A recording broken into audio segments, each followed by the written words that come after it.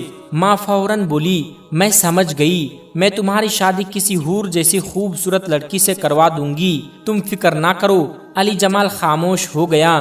اب وہ ماں کو کیا بتاتا کہ وہ واقعی ایک حور چاہتا ہے، واقعی اس کے تصور میں ایک حور بسی ہوئی ہے اور وہ اس کے عشق میں گرفتار ہو چکا ہے اور ساری رات سجدوں میں اللہ سے دعا مانگتا ہے کہ اے اللہ مجھے وہ حور عطا فرما جس نے میرا چین و سکون سب کچھ چھین لیا ہے، مجھے وہ دے دے، تو ہر چیز پر قدرت رکھتا ہے، میں شادی بھی اسی حور سے کرنا چاہتا ہوں جس کا تصور تو نے میرے دل میں بسا دیا ہے، اے میرے پروردگار میری دعا قبول فرما۔ دوستو، علی جمال دیوانوں کی طرح دعا میں اپنی حور مانگتا رہا۔ دن، مہینے اور سال گزرتے گئے۔ ماں نے بہت سی خوبصورت لڑکیاں ڈھونڈی مگر علی جمال انکار کرتا رہا، اسے کوئی لڑکی پسند نہ آئی۔ پھر دوستو، ایک دفعہ رمضان کا مہینہ تھا، وہ عشاء کی نماز ادا کر کے مسجد میں دعا مانگ رہا تھا کہ اچانک دوبارہ اس پر وہی کیفیت طاری ہو گئی، آنسوؤں سے اس کا چہرہ بھیگتا گیا اور وہ زیر لب حور مانگنے لگا۔ کیسی عجیب دیوانگی تھی اور کیسی عجیب خواہش! علی جمال پال بیٹھا تھا، عمر بیت رہی تھی مگر وہ معجزے کے انتظار میں تھا۔ اسے یقین تھا کہ اللہ تعالیٰ اسے حور عطا فرمائے گا اور ایک نہ ایک دن اس کی دعا ضرور سنے گا۔ دوستو، دعا مانگ کر وہ اسی کیفیت میں مسجد سے باہر نکلا۔ ابھی تھوڑا سا آگے بڑھا تھا کہ اسے گلی کے ایک طرف اندھیرے میں کسی لڑکی کے رونے کی آواز سنائی دی۔ وہ مڑا اور اس طرف چل پڑا جہاں سے آواز آ رہی تھی۔ اس نے دیکھا کہ ایک نقاب پوش لڑکی اس وقت سنسان جگہ پر کھڑی رو رہی ہے۔ اس نے سوچا شاید کوئی ضرورت مند ہو، یہ سوچ کر اس لڑکی کے قریب گیا۔ جب تھوڑی سی روشنی اس کے چہرے پر پڑی تو اس کے قدموں تلے زمین نکل گئی، کیونکہ یہ تو وہی لڑکی تھی، بالکل ویسا ہی چہرہ جس کے عشق میں وہ دیوانہ ہو چکا تھا۔ علی جمال نے ہمت کر کے کانپتی آواز میں پوچھا، تم کون ہو اور یہاں کیوں کھڑی ہو؟ اس لڑکی نے روتے ہوئے بتایا، میں بے سہارا ہوں اور یتیم خانے سے بھاگ کر آئی ہوں۔ وہ لوگ مجھ سے غلط کام کروانا چاہتے تھے، اس لیے میں وہاں سے بھاگ آئی۔ اب مجھے سمجھ نہیں آ رہا کہ کہاں جاؤں، نہ پیسے ہیں نہ کوئی سہارا۔ علی جمال کو اس وقت اپنے دل کو عجیب سکون محسوس ہوا۔ وہ سمجھ گیا کہ اللہ نے اسے اسی جیسی نین و نقش والی لڑکی کو اس کی دعا کے نتیجے میں اسے عطا فرمایا ہے۔ اس نے کہا، تم فکر مت کرو، قریب ہی میرا گھر ہے، اگر تم مجھ پر اعتبار کرو گے تو میرے ساتھ چلو، وہاں میری ماں ہے، وہ تمہیں خوشی سے اپنا لے گی۔ لڑکی نے کہا، اعتبار کرنے کے علاوہ میرے پاس اور کوئی راستہ بھی نہیں۔ پھر علی جمال اس لڑکی کو اپنے گھر لے آیا۔ اس نے اپنی ماں سے ملوایا اور ساری بات بتائی۔ ماں نے جب اس لڑکی کو دیکھا تو کہا، پریشان مت ہو، مجھے اپنی ماں سمجھو، آج سے یہ گھر تمہارا بھی ہے۔ تمہارا نام کیا ہے؟ اس لڑکی نے اپنی بڑی بڑی آنکھوں سے ماں کو دیکھا، پھر ایک نظر علی جمال کو دیکھا اور بولی، میرا نام حورین ہے۔ علی جمال نے اسے ہمیشہ نقاب میں ہی دیکھا تھا، وہ ہمیشہ پردے میں رہتی تھی، 5 وقت کی نمازی اور بہت باحیا لڑکی تھی۔ کچھ دنوں بعد علی جمال نے اپنی ماں سے کہا، ماں یہ لڑکی بہت نیک اور پاک باز ہے، میں اپنے اللہ سے ایسی ہی حور جیسی خوبصورت اور نیک لڑکی مانگتا آیا ہوں، اگر آپ چاہیں تو میری شادی اس سے کروا دیں۔ ماں نے یہ سنا تو بہت خوش ہوئی، اس نے بیٹے کا ماتھا چوما اور اللہ کا شکر ادا کیا۔ پھر اس نے فوراً حورین سے بات کی، جس پر اس نے شرما کر رضامندی ظاہر کر دی۔ دوستو، علی جمال اور حورین کی شادی ہو گئی۔ پہلی رات جب علی جمال نے اس کا مکمل حسن دیکھا تو سجدے میں گر کر اللہ کا شکر ادا کیا کہ یہ تو میری سوچ سے بھی زیادہ خوبصورت ہے۔ اس نے حورین سے دل سے محبت کی اور اس کا ہر طرح سے خیال رکھا، اور حورین نے بھی اپنی ساری محبتیں علی جمال پر نچھاور کر دیں۔ دوستو، 5 سال کا عرصہ کیسے گزر گیا، علی جمال کو پتہ ہی نہ چلا۔ اسے لگتا تھا کہ جیسے وقت کو پر لگ گئے ہوں۔ ان 5 سالوں میں اللہ تعالیٰ نے اسے ہر نعمت عطا کی تھی مگر اولاد نہ ہو سکی۔ ماں نے 5 سال صبر کیا مگر اب اس کا صبر ٹوٹنے لگا کیونکہ اسے اپنے بیٹے کی نسل کی خواہش تھی۔ اس نے بیٹے سے دوسری شادی کی بات کی مگر علی جمال نے صاف انکار کر دیا۔ اس نے کہا نہیں ماں، میں حورین سے محبت کرتا ہوں، اگر اس سے اولاد ہوئی تو ٹھیک ورنہ میں کبھی اس کا دل نہیں توڑوں گا۔ مگر ماں نے جیسے ضد پکڑ لی تھی، گھر میں تلخیاں بڑھنے لگی۔ حورین کبھی بھی علی جمال سے اس کی ماں کی طعنوں کا ذکر نہ کرتی مگر علی جمال اندر ہی اندر چڑچڑا ہوتا جا رہا تھا۔ ایک دن ماں سے اس کی سخت بحث ہو گئی۔ وہ غصے میں اپنے کمرے میں آیا اور خاموشی سے بیٹھ گیا۔ حورین نے کہا آپ کیوں پریشان ہوتے ہیں؟ آپ اپنی ماں کی خواہش پوری کر لیجئے، میں تو آپ سے محبت کرتی ہوں، آپ دوسری شادی کر لیجئے، میرا مت سوچیں۔ علی جمال نے فوراً کہا نہیں حورین، میں کبھی دوسری شادی نہیں کروں گا، میں تم سے محبت کرتا ہوں۔ حورین یہ سن کر مطمئن ہو گئی۔ دوستو کچھ وقت اور گزرا اور حالات مزید خراب ہونے لگے۔ اب علی جمال کے دل میں بھی اولاد کی خواہش پیدا ہونے لگی تھی۔ ایک دن غصے میں اس کے منہ سے حورین کے لیے ایک سخت بات نکل گئی۔ اس نے کہا تم تو مجھے اولاد جیسی خوشی بھی نہ دے سکی، تم بانجھ ہو، میں بے نسل رہ جاؤں گا۔ دوستو یہ سنتے ہی حورین کھڑی ہو گئی اور بولی کیا حال ہے جمال، دیکھا اپنی دعاؤں کا نتیجہ، تم روتے ہوئے اللہ سے حور مانگتے تھے اور اللہ نے کیسی قبولیت کے لمحے میں تمہاری دعا سن لی اور مجھے تمہارے لیے بھیج دیا۔ علی جمال نے حیرت اور خوف سے پوچھا تم کیا کہہ رہی ہو، اس بات کا کیا مطلب ہے؟ حورین کا دوپٹہ گر گیا اور وہ بولی ارے پگلے، تم اللہ سے حور مانگتے تھے اور حوروں کے یہاں اولاد نہیں ہوا کرتی۔ یہ سن کر علی جمال کا پورا جسم کانپ گیا۔ اس نے دیکھا کہ حورین کے پر نکل آئے ہیں۔ حورین نے کہا اب میں چلتی ہوں، بے شک انسان بڑا ناشکرا ہے، وہ اپنی خواہشوں کے ہاتھوں ہی مارا جاتا ہے۔ یہ کہہ کر وہ ہوا میں اڑتی ہوئی اس کی نظروں کے سامنے سے غائب ہو گئی اور علی جمال پاگلوں کی طرح اسے جاتا ہوا دیکھتا رہ گیا۔ یہ خواب تھا یا حقیقت؟ کیا اس نے اپنی دعاؤں کو خود ہی کھو دیا تھا؟ کیا اس نے ناشکری کر دی؟ دوستو یقیناً یہ کہانی سن کر آپ عبرت حاصل کریں گے۔